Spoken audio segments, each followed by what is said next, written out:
الحمد لله رب العالمين، والصلاة والسلام على أشرف الأنبياء والمرسلين الذي جاءنا بكتاب كالشمس في ضحاها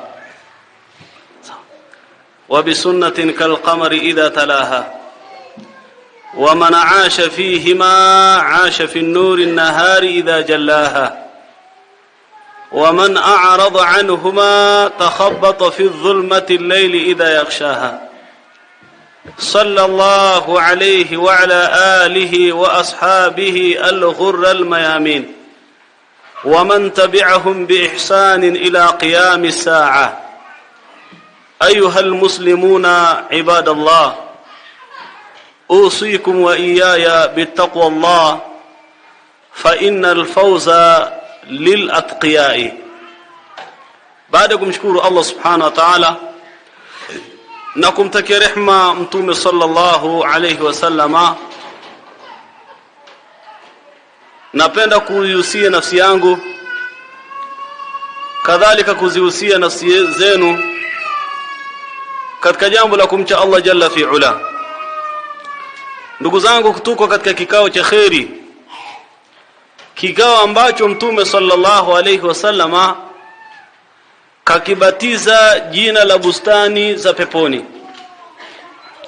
Pale mtume sallallahu alayhi wasallam wakao wanakisoma kitabu cha Allah au wanafundishana, illa nazalat alayhimus sakinatu wa ghashiyatuhumur rahma wa haffatuhumul malaika wa dhakarahumullahu fi man indahu au kama qala. Hawajapata watu kukusanyika msikitini kama hapa, wanakumbushana, wanasomeshana maneno ya Allah, isipokuwa hushukiwa na utulivu. Lakini kadhalika malaika wanaofunika mpaka mwisho wa hadithi. Ndugu zangu katika imani, hiki ni kikao cha khairi sana. Lakini kwa kuongeza, anna Aba Huraira marra bisuq almadinati, Abu Huraira alipita katika soko la Madina, akakuta watu wako bize. Akawaambia, ya ahla suqi ma mana'akum au ma ajazakum, enyi watu wa masokoni, ni kitu gani kimekuzuilieni humu? Wakasema, wa ma dhaka ya Aba Huraira, kwani kuna nini ewe Abu Huraira? Abu Huraira asema, mirathu rasulillahi yuza wa antum hahuna lima la tadhhabuna fata'khuduna nasibakum. Mirathi ya mtume inatolewa na nyinyi mko hapa, kwa nini msiende mkachukua sehemu katika mirathi ya mtume? Watu wakamuuliza, wa aina dhaka ya Aba Huraira, hilo zoezi la ugavi wa mirathi ya mtume linafanyika wapi? Sasa fil masjidi. Fadhahabu musri'in, wakasema wakaambiwa kwamba zoezi linafanyika msikitini. Wakaenda haraka haraka, wakijua labda huenda kukaa na chochote kitu katika ndururu. Basi Abi Huraira akasimama kidogo akisubiria. Watu wakaenda, kurudi wakasema kwamba ma wajadna shay'an yuza'u, mbona hatujakuta chochote kinagawiwa? Sasa hivi hamjakuta watu wanasomeshana kitabu cha Allah huko? Sema ndio tumeona. Sema dhaka mirathu rasulillah, huo ndo urithi wa mtume sallallahu alayhi wasallam. Uzao katika imani, niko mbele yenu na hudhurisha mada yenye kichwa cha habari kinachosema at-tauhidu. Tauhidi. Tauhidi ni nini? Tauhidi ni neno la Kiarabu linalotokana na kitendo wahada yuahidu tauhidan. Maana yake kwa haraka haraka ni kumpwekesha Allah, yani Allah mmoja, kumpwekesha Allah mmoja. Ukifanya ibada ufanye ibada kwa ajili ya Allah mmoja, ukitoa sadaka utoe sadaka kwa ajili ya Allah mmoja na si vinginevyo. Na kwa itikadi hii na tauhidi hii ndo sababu ya matendo kukubalika. Al-a'malu kulluha idha faqadat at-tauhida takunu mardudatan. Matendo yakikosa tauhidi, yani umefanya kitendo lakini una Mungu zaidi ya mmoja, kitendo chake kukubalika. Mfano, ukisoma katika historia utakutana na mtu mmoja anaitwa Abu Talib. Abu Talib alikuwa ni baba yake mdogo Mtume sallallahu alaihi wasallam, na alichukua au alikuwa na nafasi kubwa sana, alicheza vizuri sana katika kumlinda Mtume sallallahu alaihi wasallam, lakini hakusilimu. Kumlinda Mtume ni kitu kizuri mno, kuhakikisha uhai hakuna mtu anayemdhuru, kitu kizuri.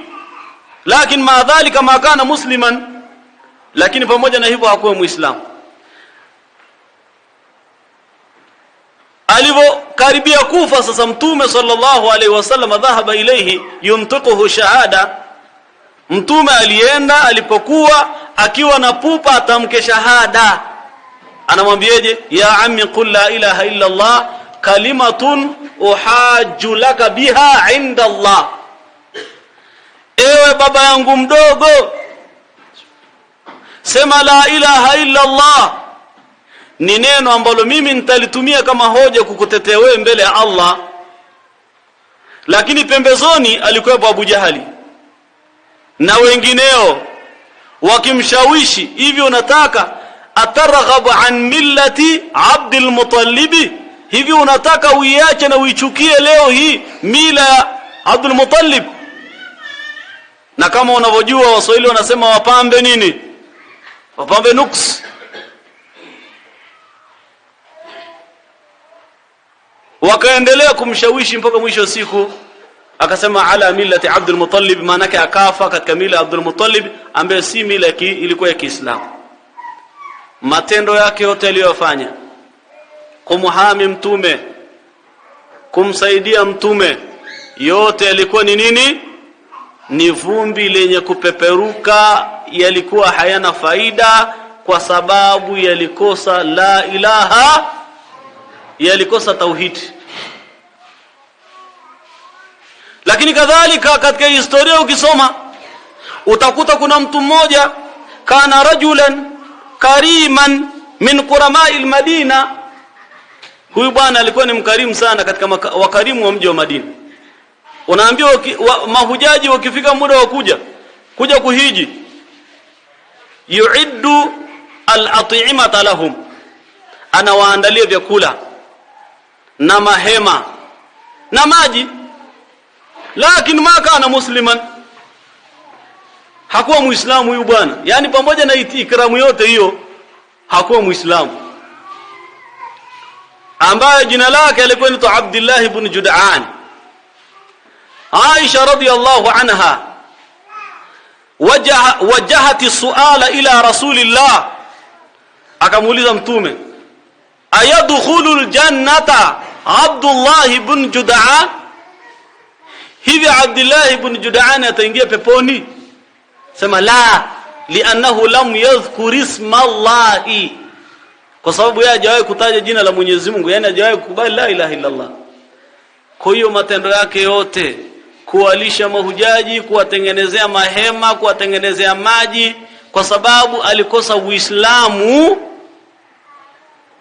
kwa sababu alikosa la ilaha illa Allah, kwa sababu alikosa tauhidi, matendo yake yakawa nini? Hajakubalika.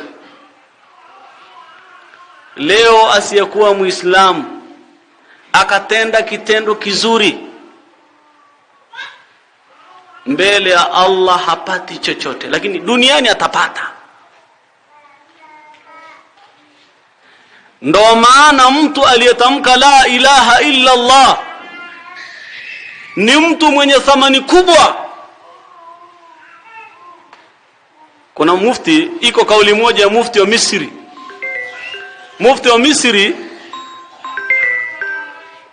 Mufti wa Misri alienda Ulaya, akakuta watu wa Ulaya wanatunza muda sana, kila kitu wanakifanya kwa wakati kama Uislamu unavyotaka. Alipotoka hapo akaenda maeneo ya Waarabuni, akakuta watu wanapoteza muda, hawatunzi muda tofauti na Uislamu unavyotaka. Akasema maneno haya: dhahabtu ila Uruba fawajadtu al-islam wa lam ajid al-muslimina wa dhahabtu ila shirq al-awsat wa wajadtu al-muslimina wa lam ajid al-islam. Nimeenda Ulaya, nimekuta Uislamu lakini hakuna Waislamu. Nimeenda Mashariki ya Kati ambako ndo kitovu cha Waislamu, nimekuta Waislamu tele lakini hakuna Uislamu. Pointi yake nini? Kulenga eti matumizi ya muda. Sheikh Uthaymeen rahimahullah na mashekhe wengine wakasema hii si kauli sahihi. Muislamu awe awavyo, kwa sababu katamka la ilaha illa Allah, huyu ni bora kuliko mtu aliyekataa tauhidi.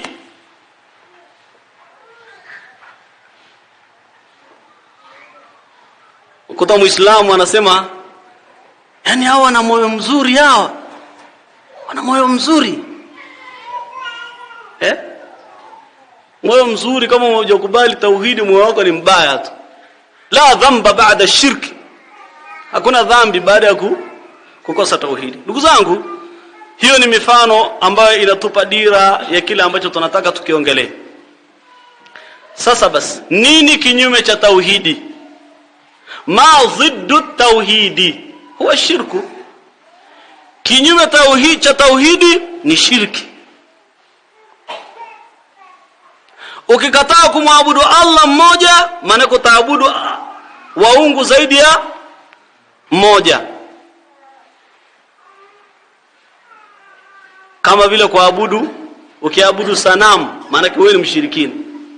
Allah anasemaje katika sura al-Anbiya? Wa tallahi la akidanna asnamakum ba'da an tuwallu mudbirin.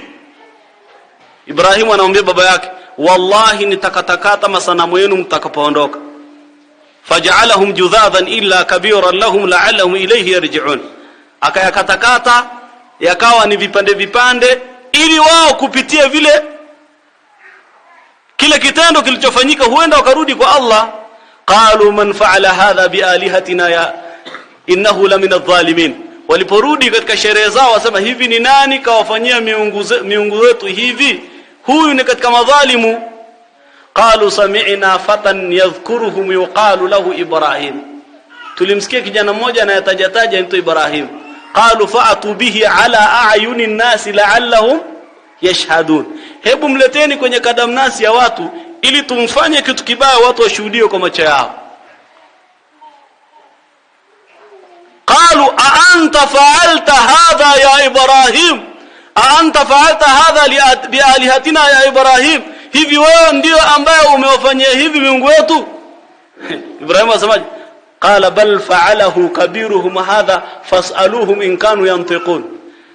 Hili kubwa lao hili, maana si alikata madogo akabakisha kubwa. Hili kubwa lao ndio limefanya hii kazi. Hili kubwa lao.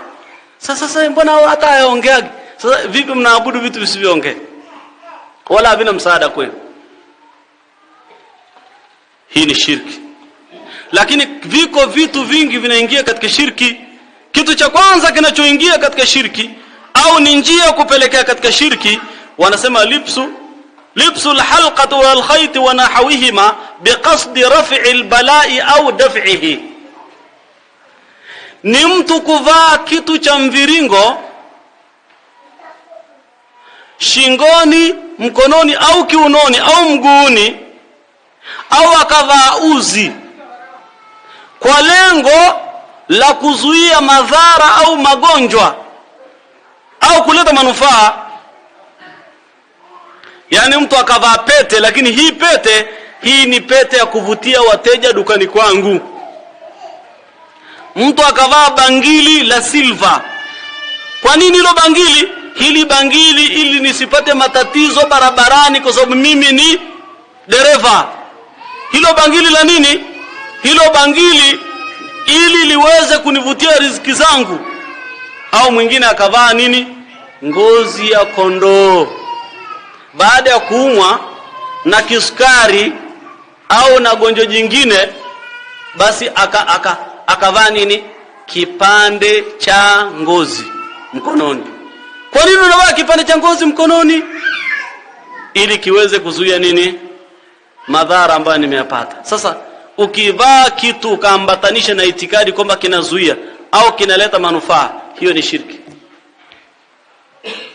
Mtume sallallahu alayhi wasallam katika hadithi ya Imran bin Hussein, anna Rasulullah sallallahu alayhi wasallam raa rajulan fi yadihi halqa. Mtume alimuona mtu mmoja kavaa kitu cha mviringo mkononi. Akamuuliza, ma hadha, nini hichi? Anasema tena kitu chenyewe kilikuwa ni cha dhahabu. Anamwambia nini? Qala min alwahina, ni kutokana na matatizo, ugonjwa unaonisibu ndio maana nimevaa hiki. Mtume asemaje? Inzi'uha fa innaha, asema fa innaha la taziduka illa wahnan, fa innaka in mitta wa hiya alayka ma aflahta abada. Kivue, hakika hakikuongezei chochote isipokuwa maradhi. Ukifa hali ya kuwa hiko kitu bado kiko mkononi mwako, hauwezi kufaulu mbele ya Allah subhanahu wa ta'ala. Leo hivi vitu tunavishuhudia kwenye jamii yetu. Unaweza kukuta mtoto mdogo kavalishwa kitu kiunoni, wanaita mvujo. Nini? Eti mtoto anastuka usiku. Mtoto halali vizuri ili kuzuia kijicho. Kama ni kuzuia kijicho, utaratibu ndio huo. Uko utaratibu ambao Mtume sallallahu alaihi wasallam katufundisha. Hilo ni jambo la kwanza. Lakini jambo jingine, ta'liqu tamaimi, kujiangika hirizi. Wa hiya kharazatu kanat al-arabu tu'alliquha ala auladiha. Ni kinga ambazo Waarabu walikuwa wanaziangika na kuzitundika kwa watoto wao kwa lengo la kujilinda na kijicho na vinginevyo. Hirizi yani. Sasa hirizi katika Uislamu ni jambo lisilofaa. Mtume sallallahu alaihi wasallam akasemaje? Man allaqa tamimata faqad asharaka, mwenye kujitundikia hirizi kiunoni, mkononi au huku, amemshirikisha Mwenyezi Mungu. Bali hadithi nyingine nasema inna ruqa wattiwalata wa tamaima shirkun, hakika ruqya ambazo si ruqya za kisheria na kujiangika hirizi na kufanya aina ya uchawi ambao unahusisha jinsia mbili wapendane au wachukiane, hiyo ni shirki. Tiwala ni nini? Ngoja nifafanue kidogo. Tiwala ni aina ya uchawi, tuseme mtu anaenda kwa mganga au anaenda kwa nani ili apendwe zaidi na mwanamke. Yaani mfano mwanaume au hasasa wanawake ndio wanapenda sana hizo. Anaenda kwa mganga ili amfanyizie kitu ambacho mume wake atampenda yeye tu. Sawa? Lakini kuna muda mwingine anaweza akaenda pia kwa mganga akitafuta kwamba mume wake ampende sana, lakini ukashangaa mambo yamekuwa ndivyo sivyo. Sheikh Wahid Abdussalam Bali ana kitabu chake kinaitwa As-Sarimul Battar, upanga mkali. Ameelezea kisa kimoja alipokuwa akielezea uchawi, anasema hunaka kanat hunaka imra'atun dhahabat ila sahiri, kulikuwa na mwanamke ambaye alienda kumchawi. Lengo lake apewe aina ya uchawi ambao utapelekea mume wake ampende sana.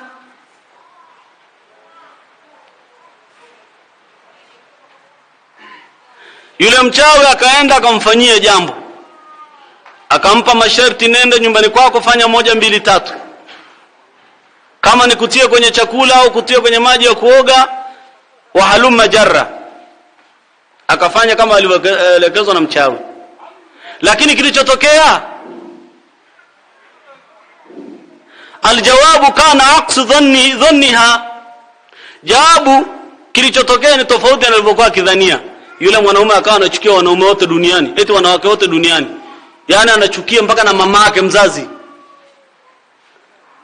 Yani badala ya kupenda akachukia wote, na akapewa na talaka. Sasa unapewa talaka tena, na wakati si matarajio. Malhalu idhan, suluhisho ni nini? Ikabidi arudi kwa yule mganga. Sasa wakati anafika kwa mganga ili aweze kumbadilishia dawa, anakuta kuna nini?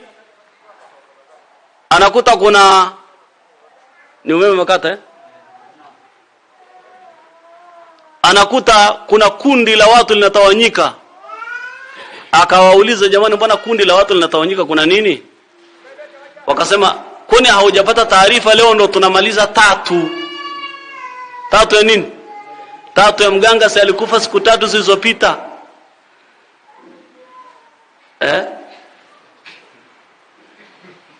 Waarabu wana msemo wao, anasema man hafara hufuratan li akhihi waqa fiha, mwenye kumchimbia shimo nduguye ataangukia mwenyewe. Kwa hiyo kujiangika hirizi ni jambo lisilofaa. Lakini kitu kingine, atabarruku bil ashjari wal ahjari wal athari wal binayat, ni watu kutafuta baraka kupitia miti mikubwa, mawe makubwa na majengo.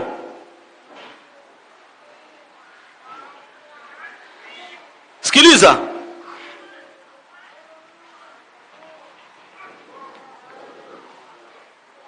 ana Abi Waqid al-Laythi anasema, kharajna ma'a Rasulillah sallallahu alayhi wasallam, tulitoka na mtume sallallahu alayhi wasallama ila Hunain wa nahnu hudatha'u ahadin bil kufri. Tulitoka na mtume kwenda kushiriki katika vita ya Hunaini tukiwa sisi hatuna muda mrefu tangu tusilimu. Walil mushrikina sidratun yaqifuna indaha, na washirikina walikuwa na mti wanaabudu humo. Wayanutuna biha aslihatahum, na walikuwa wanatundika silaha zao katika huo mti, wakiitakidi kwamba ukitundika silaha yako katika ule mti, maana yake nyinyi mtashinda katika vita. Yuqalu laha dhatu anwat, huo mti unaitwa dhatu anwat. Famararna bisidratin, tukapita katika huo mti. Faqulna, tukasema, ya Rasulullah, ij'al lana dhata anwat kama lahum dhata anwat, ewe mtume wa Mwenyezi Mungu, hebu sisi tujalie mti huu mti wa kutundika kama wao walivyokuwa na huu mti wa kutundika, na sisi tu tunatundika, tukiingia katika vita tufanyaje? Tu tunashinda. Faqala Rasulullah sallallahu alayhi wasallam, mtume akasema, Allahu akbar, innaha sunan. Jamani, Allah ni mkubwa, huo ni utaratibu, ni dini hiyo. Kama Banu Israil kwamba ij'al lana ilahan kama lahum aliha, qala innakum qaumun tajhalun, hebu tufanyie Mungu kama wao walivyokuwa na miungu, hakika nyinyi ni watu ambao ni wajinga. Sasa point ya msingi iko wapi? Kutafuta baraka kupitia katika mamiti makubwa au nini majengo yaliyohamwa au nini mapango. Ngoja nikupe mfano mmoja ili uelewe vizuri. Maeneo ya Dodoma, mimi nimeshuhudia kwa macho yangu nikiwa mdogo. Mvua ikichelewa kunyesha au ikinyesha ikasimama, wakitaka mvua inyeshe wanatafuta baraka, wanafanya matambiko fulani ambayo ndani yake ana tabaruku. Wanachukua vijana wawili weusi, pombe kwenye kibuyu na kondoo, alafu wanatafuta na pembe kubwa hivi la nafikiri la wanyama pori hili, wanapuliza wanaenda kwenye yale mapango makubwa, wanamchinja yule mnyama yule. Tena wanamchinja shekhe, subhanallah, kikatili. Yani yule mnyama anazibwa mdomo hivi, akiishiwa na pumzi ndo wanamchinja. Na hadithi ya Mtume inasemaje?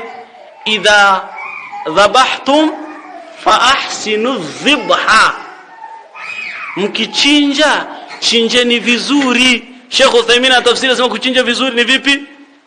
Kuchinja vizuri, kwanza noeni visu vio vikali, lakini pili msimchinje mnyama mbele ya wanyama wenzake.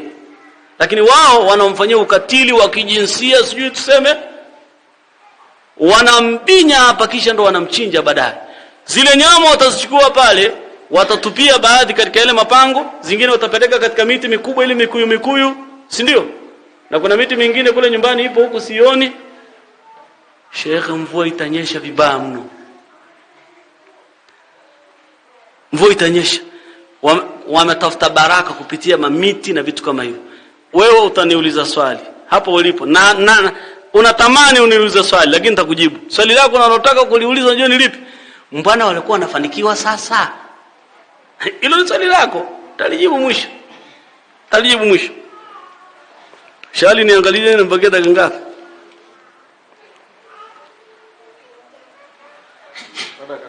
Baada ya 10 namaliza. Kitu kingine ambacho ni haram ni asihiru, ni uchawi. Kufanya uchawi haifai. Wewe mwenyewe ukaloga au ukalogewa. Mtume sallallahu alaihi wasallam anasema laysa minna man tatayyara au tutuyira lahu au takahana au tukuhina lahu au sahara au suhira lahu wa man ata kahinan au arrafan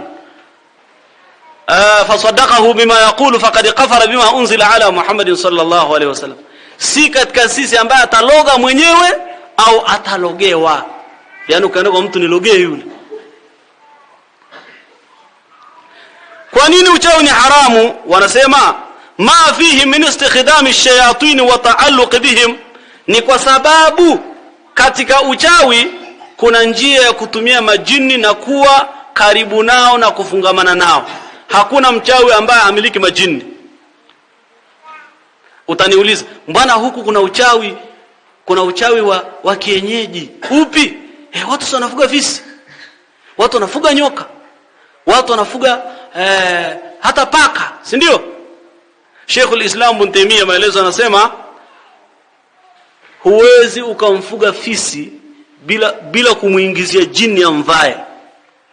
Yani mchawi yeye kwa sababu yuko na majini anayaingiza ile majini kwenye fisi ndo anafuga fisi. Lakini fisi ukiondoa yule jini utang'ato vibaya mno. Na nyoka kadhalika. Hakunaga uchawi wa kienyeji. Uchawi wote ndani yake watu wanatumia nini? Watu wanatumia kutumia majini. Jambo wale haram.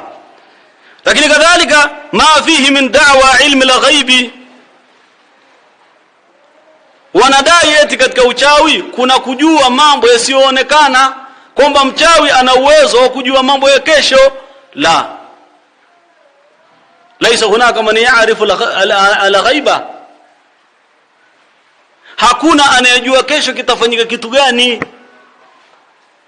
Yani sisi hapa tukitoka hapa tunaenda Arusha leo hii, hakuna mtu atakayejua kwamba tutafika salama au tujui salama, si ndio? Watu zamani walikuwa wanasemaje? Majini wanajua hata kesho kitatokea kitu gani bwana. Majini wanajua. Si ndio? Allah subhanahu wa ta'ala akataka kuwadhihirishia, je, majini wanajua kweli au hawajui? Nabiiullah Suleimani alikuwa na uwezo wa kutumikisha majini. Siku hiyo Nabiiullah Suleimani anawasimamia majini wanajenga, yeye akasimama na bakora yake hivi. Allah akaondoa roho yake aliyekuwa Nabii Suleimani amesimama. Majini wanajenga usiku na mchana mpaka mchwa wakaja wakalakala ile nini? Fimbo akakosa sasa ile stability ile, uimara, akaanguka. Majini ndo wakajua kumbe jamaa alikufa. Baada ya mchwa kula nini? ndo Allah subhanahu katika surati Sabai, falamma qadayna alayhi almauta ma dallahum ala mautihi illa dabatul ardu ta'kulu min sa'ataha falamma kharra tabayyanat aljinnu an law kanu ya'lamuna alghayba ma labithu fil adhab almuhin. Anasema tulipohukumia kifo na tukamuondoa roho yake Nabiiullah Suleiman, hakuna kilichowafahamisha majini kwamba huyu amekufa, isipokuwa ni wanyama wa ardhini waliokuja kula nini? Fimbo yake. Alipoanguka ndo kumbe amekufa. Ina maana wangekuwa wanajua ghaibu, wangeendelea kupiga kazi usiku na mchana? Hapana.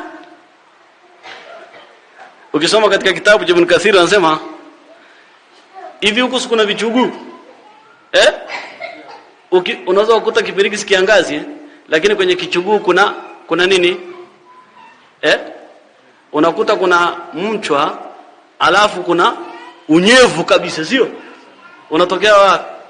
Wanasema eti wale mchwa wale majini wanaoletea maji wale wanakumbuka fadhila kwamba nyinyi mchwa si mlitusaidiaga kipindi kile cha Nabii Suleimani, wala tansaw alfadla bainakum, na sisi tunakusaidieni maji.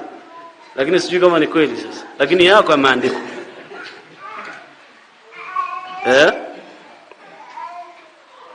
Kwa uchawi, wallahi wako watu wanaenda kuwaloga ndugu zao kwa sababu ya maisha. Jamaa kakazana shambani, kavuna maharage, kavuna nini huku, dengu, kavuna nini na alizeti, naam, maisha, kajenga nyumba yake nzuri, wallahi anaenda kwa mganga. Nini? Zidi kupanda kimaisha huyu.